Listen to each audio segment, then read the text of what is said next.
இந்த மாதிரி வந்து கண்டினியூஸா நம்ம 2 டெஸ்ட் மேட்ச் தோத்ததே கிடையாது. கிட்டத்தட்ட ஒரு 12 இயர்ஸ் தோக்காம அவ்வளோ பெரிய ஸ்ட்ரீக் வச்சிருந்தோம். இந்த கேமும் வந்து இந்த பிச்சில் வந்து பர்சாபரால மொழிகி விட்டுருக்கான். ரோடுன்னு சொன்னாரு குல்தீப், நல்லா போட்டு ஃபர்ஸ்ட் 3 விக்கெட்ஸ் எடுத்த குல்தீப். அந்த மாதிரி பிச்சில் பேட்ஸ்மேனுக்கு தே லேக் தட் ஸ்பைன் அண்ட் ஒரு கட்டிங் எட்ஜ் அப்ளிகேஷனே இல்லை. Choice of personnel, batting order, bowlers inefficiency to bowl well on a flat pitch, batsman's lack of application, ஒரு மாதிரி வாஃப்ட் பண்றது, இறங்கி சுத்துறது, அந்த சமயத்துல 3-4 மேடின் ஆடுற சமயத்துல பேட்டை விடுறது. ஸோ அது வந்து வேலைக்கு ஆகாது. ஐபிஎல் சக்சஸ்னால சில பேருக்கு வந்து எக்ஸ்ட்ரா லீவேவோ ரோப்போ கிடைக்குது. இப்போ நிதிஷ் ரெட்டி எடுத்துக்கோங்க. அவர் என்ன Ranji trophy has he said the Ranji trophy tournament on fire or something for Hyderabad. ஈஸியா போலரா 8ல வந்து 2 ஓவர் 3 ஓவர் போடுறாரு. பேட்டிங்கே அடிக்க தெரியல, பவுன்சிங் பால் ஆட முடியல, ஸ்லோ பிச்சர்ஸ்ல. ஓகே, பர்த்ல அடிச்சாரு தவிர can you replicate that score again and again? இந்த இந்தியன் டீம்ல யார் மேலாம் பேட்டிங்ல மிகப்பெரிய தப்பு இருக்கு சார்? கேஎல் ராகுல் அட்டகாசமான velvety player. England, Australia T20 ஷர்ட்டை போட்டு வெஸ்ட் இண்டீஸ்ல 100லாம் வச்சிருக்காரு. பிரான்ச்சைசி கிரிக்கெட், சாம்பியன்ஸ் டிராபி, இப்போ ஒன் டே ஸ்கிப்பர் எல்லாம் இருக்குங்க. ஆனா கன்சிஸ்டன்சி. ரிஷப் பந்த் அவரோட ரிட்டர்ன்ஸ் ரொம்ப ஸ்பார்ஸ் அண்ட் புவர் ரிட்டர்ன்ஸ். காலிஸ்தனிக்ஸ் மாதிரி குதிக்கிறார், ரப்பர் மாதிரி வளையறாரு, எல்லாம் பண்றாரு தவிர பேட்டிங்ல சம்டைம்ஸ் வந்து நான் இப்படி தான் ஆடுவேன் அப்படின்ற மாதிரி இருக்காரு. எஃப்டி லைஃப் ஸ்டைல் நேயர்களுக்கு வணக்கம். நம்ம கூட கமெண்டேட்டர் பட்டேபி சார் இருக்காரு. சார் வணக்கம். வணக்கம் கோகுல். இந்த மாதிரி வந்து கண்டினியூஸா ஒரு டெஸ்ட் மேட்ச் நம்ம 2 டெஸ்ட் மேட்ச் தோத்ததே கிடையாது. அதுவும் 2 டெஸ்ட் சீரியஸ் ஒரு கேப்பே இல்லாமல் இங்கிலாந்து கிட்ட ஒரு 2012-13 தோத்ததுக்கப்புறம் ஒரு கிட்டத்தட்ட ஒரு 12 இயர்ஸ் தோக்காம அவ்வளோ பெரிய ஸ்ட்ரீக் வச்சுருந்தோம். என்ன சார் நடக்குது? நிறைய சேஞ்சஸ். முக்கியமாக அந்த ஈகோ சிஸ்டமே ஒரு மாதிரி கலங்கினா மாதிரி இருக்குது. ட்ரெஸ்ஸிங் ரூம் அட்மாஸ்ஃபியர்னு எப்பப்போ சொல்லினே இருப்போம். நல்லா போகிறச்செல்லாம் சொல்லுவோம் நம்ம அட்மாஸ்ஃபியர் சரியாக இருக்கணும் அப்படின்ற மாதிரி. Everybody must feel and belong to the team. நீங்கள் டெண்டுல்கராக இருக்கலாம், அப்ஸ்டார்ட்டாக ஜுரேலாக இருக்கலாம், எல்லோரும் தே மஸ்ட் ஃபீல் பிலாங். அந்த மாதிரி ஒரு ஃபீலிங் வந்து இது க்ரியேட் பண்ணணும். அது ஆக்சிடென்டல் நடக்காது. நான் நினைக்கிறேன் இப்போ கன்சிஸ்டண்ட்டாக ஒரு டீமை மாற்றி விட்டு ட்வீக் பண்ணி டைனமிக்காக இருக்கணும், என்டர்பிரைசிங்காக இருக்கணும்னு சொல்லிட்டு some 1 or 2 enforce changes. Injury வருது, பும்ராக்கு ரெஸ்ட் கொடுக்குறாங்க, அதெல்லாம் வேறு, அதெல்லாம் தனியாக பார்க் பண்ணுங்க. நிறைய ட்வீக் பண்ணி இப்போது அதுக்கு பர்சனல் ட்வீக் பண்ணுறது வேறு, பேட்டிங் ஆர்டரை ட்வீக் பண்ணுறது வேறு. இதெல்லாம் இந்த செலெக்ஷன் இதெல்லாம் பண்ணதுனால என்ன ஆச்சுன்னா ஒரு மாதிரி தலை போன கோழி மாதிரி இருக்குது. எல்லார் தலையிலையும் கத்தி இருக்குதுன்ற மாதிரி அந்த அன்சர்டனிட்டி இருக்குது. எல்லாம் ஸ்கேட்டிங் ஆன் தின் ஐஸ்னுவான் இங்கிலீஷில். வழிக்கினே இருக்கான். ஒரு மாதிரி ஒரு நிதானம் இல்லை. அந்த தளம் வந்து சரியாக இல்லாதனால அன்ஃபார்ச்சுனேட்லி இதெல்லாம் எக்ஸ்கியூஸ் கிடையாது. இன்டர்நேஷ்னல் சர்க்கியூட்டில் இதெல்லாம் நீங்கள் சொல்லின்னு இருக்க முடியாது. ஒரு சீசன் சைடு ஒரு கோச் போனதுக்கப்புறம் இன்னொரு கோச் வரச்ச போன வருஷமே வந்தோடனே நம்ம பங்களாதேஷ் ஆச்சும் அஸ்வின் இங்கே சென்னையில் அந்த கேமே பார்த்தீங்கன்னா ஒரு க்ளோஸ் கேமு. ஜடேஜாவும் அஸ்வின் 100 அடிச்சு காப்பாற்றுவாங்க பங்களாதேஷோட. அப்போயே ஒரு டைனி ட்ரெமர்ஸ் நீங்கள் ஸ்பாட் பண்ணியிருப்பீங்க. அதுக்கப்புறம் நியூசிலாண்டோட அடிப்பட்டு ஓகே ரேஜிங் டேர்னர் கேம்பிள் பண்ணோம். பூனேயில் வாஷிங்டன் 12 for எடுத்தார். மும்பைலாம் ஹார்ட் ட்ராக்கு ஃபைன். எந்த பக்கம் வேணால் லாட்ரின்ற மாதிரி இருந்தது அந்த ட்ராக்ஸ். பட் இந்த ட்ராக்கில் இது கொல்கட்டா கூட போன வாரம் அடிப்பட்டோம். ஒரு மாதிரி raging turner. Okay fair enough, பாயிண்ட்ஸ்க்கு ஏங்கினோம், WCC போலேன்ற இயக்கத்தில் பண்ணோம், ஃபைன். இந்த கேமும் வந்து இந்த பிச்சில் வந்து பர்சாபரால மொழிகி விட்டுருக்கான். ரோடுன்னு சொன்னார் குல்தீப், நல்லா போட்டு ஃபர்ஸ்ட் 3 விக்கெட்ஸ் எடுத்த குல்தீப் ரோடு அப்படின்னார், அப்சல்யூட் ஹைவேன்றார். அந்த மாதிரி பிச்சில் பேட்ஸ்மேனுக்கு தே லேக் தட் ஸ்பைன் அண்ட் அந்த ஒரு கட்டிங் எட்ஜ் அப்ளிகேஷனே இல்லை. ஸோ ஒரு பிளானிங் இல்லை, ஒரு கேம் பிளான் இல்லை, எப்படி அப்ரோச் பண்ணணும்னு இல்லை. ஜுரேலோட ஃபர்ஸ்ட் இன்னிங் ஷாட் நம்ம இண்டிவிஜுவலாக ரொம்ப ஸ்பெசிஃபிக்காக நீங்கள் மைக்ரோஸ்கோப்பிக்காக பார்த்து பேசணுன்னா பேசலாம். பட் ஒரு பிளேயரோட ஷாட்னால ஒரு மேட்ச் இழக்க போகுது. So 1 or 2 3 choice of shot selections, batting ஆர்டரை திருக்கி விடுறது, போலர்ஸ் வந்து ஒரு மாதிரி ஸ்லோ பிச்சில் ஃப்ளைட் பண்ணாமல் பேரபோலிக் ஆர்க்கா அப்படி ஃப்ளைட் பண்ணி லூப் பண்ணி ரெவல்யூஷன்ஸ் கொடுத்து ஹார்மர் போட்டால் க்ரீஸை யூஸ் பண்ணி அந்த மாதிரி போடாமல் ஒரு மாதிரி ரொபோட்டிக்காக மெக்கானிக்கலாக அக்சர் பட்டேல் ஜடேஜாலாம் போடுறாங்க பாருங்க. டொமஸ்டிக்லாம் அவங்களுக்குலாம் சோபிக்கவே முடியலன்னா இந்தியன் ஜெயண்ட்ஸ் கருண் நாயர் மாதிரி 1000 பேர் இருக்கான் ரஞ்சி டிராபி சர்க்கிளில் பிளண்ட் பண்ணி 100 அடிக்கிறான். ஆனால் இன்டர்நேஷ்னல் போலில் டயபாலிக்கல் டேர்னர்னா தான் விக்கெட் எடுக்க முடியாது. நீங்கள் குட் விக்கெட் போலராக இருக்கணும் ஆஸ் அ ஸ்பின்னர். ஸோ அந்த கான்டெக்ஸ்டில் நீங்கள் பார்த்தீங்கன்னா ஈவன் வாஷிங்டனே 12 for எடுத்தார் கூட எய்டிங் பிச்சில் is a work in progress தான். ரொம்ப டாலாக இருக்கார் அஸ்வின் மேலே. ஸோ அவரால் ஃப்ளைட் டிக்கெட் நான் சொல்கிற மாதிரி பண்ணனா ஃபுல் டாஸாக ஊந்துடும். ஸோ அந்த கான்டெக்ஸ்டில் பார்த்தீங்கன்னா எல்லாம் work in progress, inexperience, choice of team selection. நான் ஏற்கனவே சொன்ன மாதிரி ஒரு கில் இன்ஜுரி வந்துருச்சா உடனே டக்குன்னு கருண் ராய் ரெட் ஹாட்டாக இருக்காரு, எக்ஸ்பீரியன்ஸ் பிளேயர் வேணும்னு ஒரு லெஃப்டிஸ்ட் திங்கிங்காக ஸ்குவாட் அனௌன்ஸ் பண்ணிட்டீங்க, படிக்கல்ல, எல்லாம் ஃபைன். பட் ஏன் இவரை சமன் பண்ணியிருக்கலாமே? 86 டூர் ஆஃப் இங்கிலாந்து உங்களுக்கு கபில் தேவ் கேப்டன், மனோஜ் பிரபாகர்னு ஒரு ஸ்விங் பவுலர், டெல்லி ஆள், இதுக்குன்னே எடுத்துன்னு போனாங்க. ஆனால் கபில் தேவுக்கு அவர் மேலே கான்ஃபிடன்ஸ் இல்லை. அங்கே சேட்டன் சர்மா யாரோ ஒரு 10 for எடுத்துட்டு ஒரு கேமில் இன்ஜுரிக்கு அப்புறம் ஆட முடியல. நார்த்தில் ஆடுறாங்க, ஹெடிங்லியில் ஆடுறாங்க, யார்க்ஷயரில். அங்கே லீக் ஆடின்னு இருக்காரு மதன்லால். இன்டர்நேஷனல் கிரிக்கெட் விட்டு 4 வருஷம் ஆச்சு. கபில் தேவோட trusted aide and friend and former fast bowler, அவரை சமன் பண்ணி ஆட வச்சாங்க. ஃபர்ஸ்ட் ஓவரில் விக்கெட்டு. மனோஜ் பிரபாகருக்கு அப்படியே மண்டகிண்டெல்லாம் கைண்டுக்கிச்சு, கோவம். அதுக்கப்புறம் உங்களுக்கு தெரியும் மனோஜ் பிரபாகருக்கு ஏன் கோவம் வந்தது, எல்லாம் வந்தது. ஒரு பூர்வீகருக்கு ஒரு ஜெனசிஸ் இருக்கு. ஏன் சொல்றேன்னா, கேப்டன் நினைச்சா, டீம் மேனேஜ்மெண்ட் நினைச்சா, நீங்க ஸ்குவாடே அனௌன்ஸ் பண்ணாலும் நீங்க கருண் நாயர் எடுத்துன்னு வந்திருக்கணும்னு நினைக்கிறேன். ஹைண்ட்சைட்ல சொல்லணும்னு இல்லை. இது வந்து நிறைய பாஸ்ட் பிளேயர்ஸும் இது மாதிரி சோஷியல் மீடியாவில் அது இது இந்த ரேஜிங் டாபிக்காக இருந்தது. So choice of personal, batting order, bowlers inefficiency to bowl well on a flat pitch, batsman's lack of application, ஒரு மாதிரி playing to the galleries-னு கம்பீர் கூட ப்ரெஸ்ல சொன்னார் பாருங்க.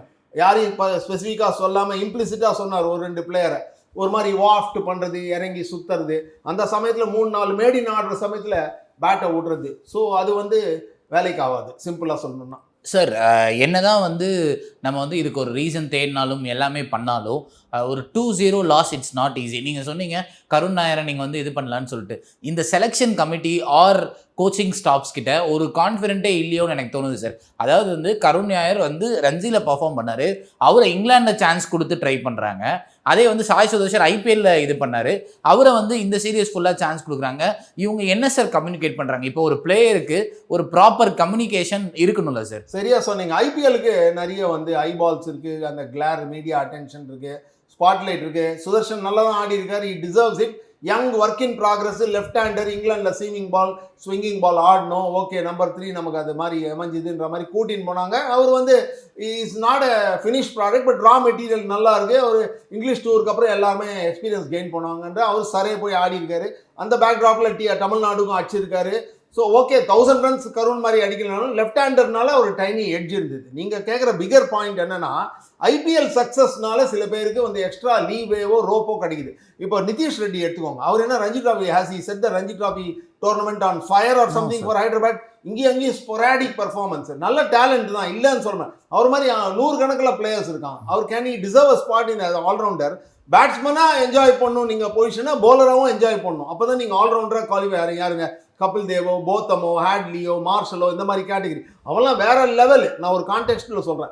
ஈஸியாக போலரா 8ல் வந்து 2 over 3 over போடுறாரு. பேட்டிங்லேயும் அடிக்க தெரில, பவுன்சிங் பால் ஆட முடியல, ஸ்லோ பிச்சர்ஸில். ஓகே, பர்த்தில் அடிச்சாரு தவிர can you replicate that score again and again? That is high water mark of his career. But it's not as if we can replicate that score. ஒரு அன்னைக்கு நல்லா ஆடினார் பர்த்தில், எல்லாம் ஃபைன். பட் ஆனால் எவென்ச்சுவலாக இன்ஜுரி வந்தது, இங்கிலாண்டில் சரியாக ஆடல, இங்கேயும் அங்கேயும் ஆடல, அந்த ரெகுலாரிட்டி இல்லாதனால அவரை சமன் பண்ணி ஆட வச்சது. ஸோ நீங்கள் சொன்ன மாதிரி புஜாராவுக்கே நீங்கள் பார்த்தீங்கன்னா வெறும் 1 ஃபார்மேட் ஆடினீங்கன்னா, லக்ஷ்மணோ புஜாராவில் நீங்கள் பார்த்தீங்கன்னா வெறும் டெஸ்ட் ஆடினீங்கன்னா ஸ்பொராடிக்காக தான் இருக்குது. ஒரு வருஷத்தில் 4, 7, 8 டெஸ்ட் ஆடுறான்னு வச்சுக்கோங்களேன். மீதி சமயம் ஐபிஎல், 1 day, T20 இருக்கிற உலகத்தில் அவங்களுக்கு அவென்யூவே தட் இஸ் லாஸ்ட் உங்களுக்கு. So to share R improve their own skills 1 dimensional ஆகிடும். முரளி விஜய் எல்லாமே லேட்லி 1 day கிண்டே ஆடாதனால தான் அவரையும் 10-12 அடிச்சு கூட அவரை நீக்கிட்டாங்க கட்சியில். ஏன்னா 1 ஃபார்மேட் பிளேயர்னால் உங்களுக்கு எக்ஸ்போஷர் கம்மி, அந்த ரெகுலாரிட்டி இருக்காது, அந்த ஹிட்டிங் ரெகுலாரிட்டி. ஸோ இந்த கான்டெக்ட்டில் பார்த்தீங்கன்னா இந்த பர்சனல் எடுக்கிறது இதெல்லாம் தான் காரணம்னு நான் நினைக்கிறேன். ஐபிஎல் சக்ஸஸை வச்சு எனாமர் ஆகி, இன்ஸ்பயர் ஆகி, ஏதோ மிஸ்பிளேஸ்டு என்த்யூசியாசமு அதெல்லாம் குழப்பிண்டு கௌதம் கம்பீர் T20லையும் இப்படி தான் பண்ணுறாரு இல்லையா?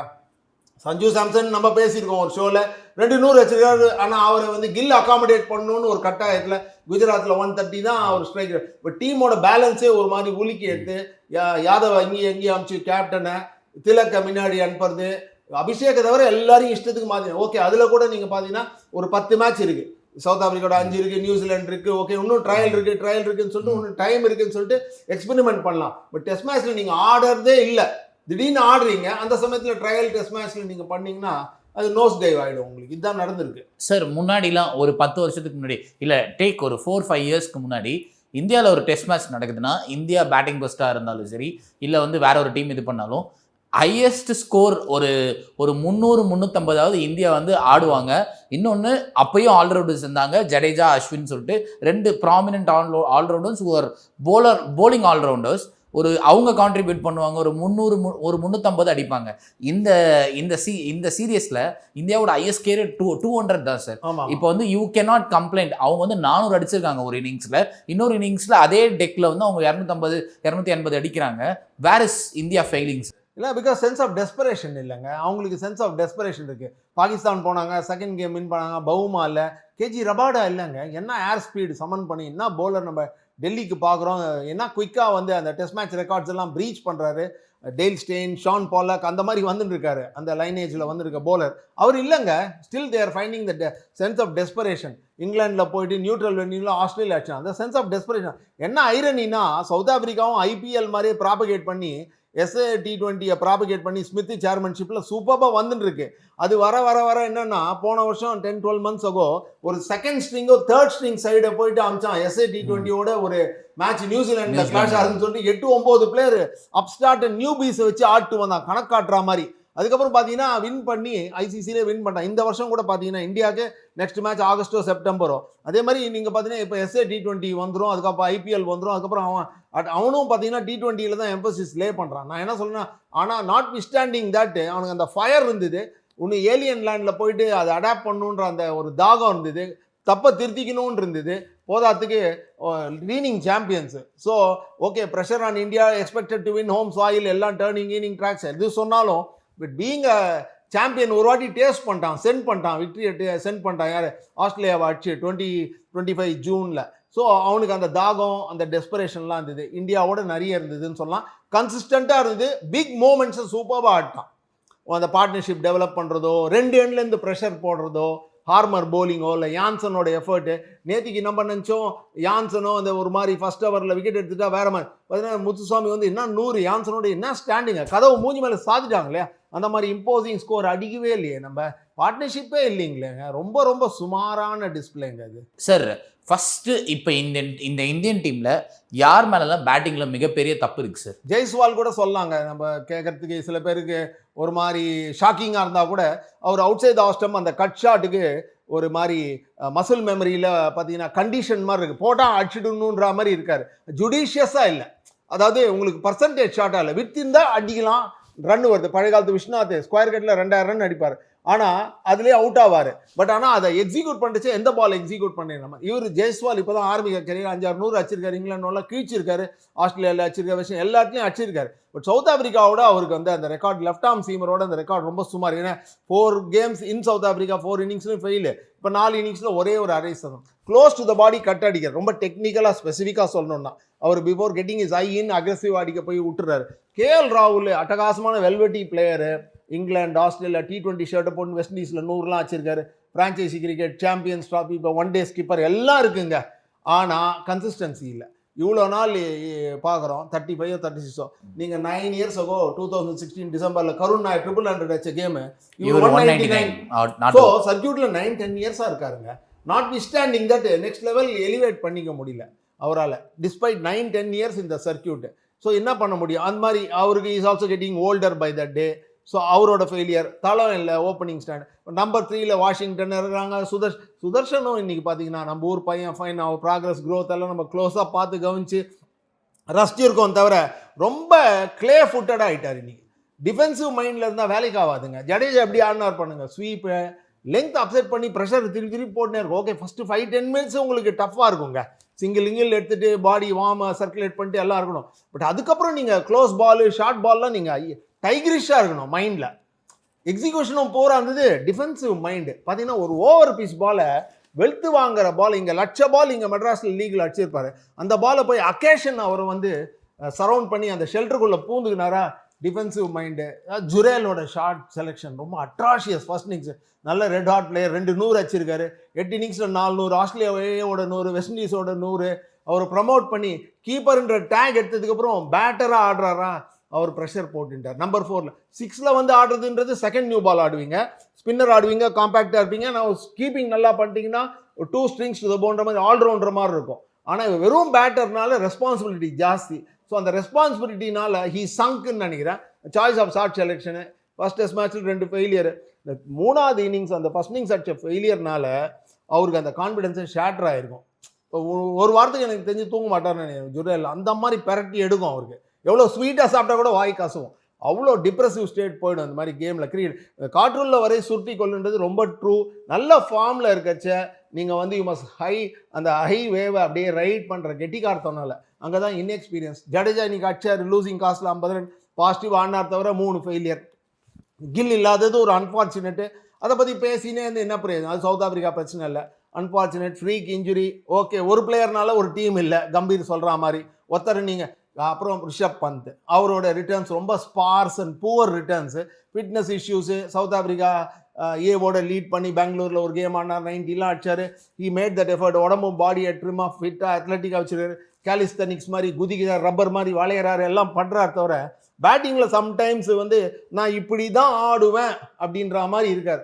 வந்ததுன்னா பட்டுதுன்னா சூப்பராக இருக்கும், 1 லட்சம் பேர் கை தட்டுறீங்களே, அவுட் ஆனால் இப்படி தான் ஆகும்னா அதோட நீங்கள் பெட்டராக இருக்கணும்னு நினைக்கிறேன். நீங்கள் ரஃபாக ட்ரான்ஸ்லேட் பண்ணணுன்னா கிராலி எடுத்துக்கோங்க. ஆஷஸில் கான்டெக்ஸ்டில் சொல்கிறேன். இவ்வளோ கேம் ஆட்டு 30 ரன் தான் ஆவரேஜ்.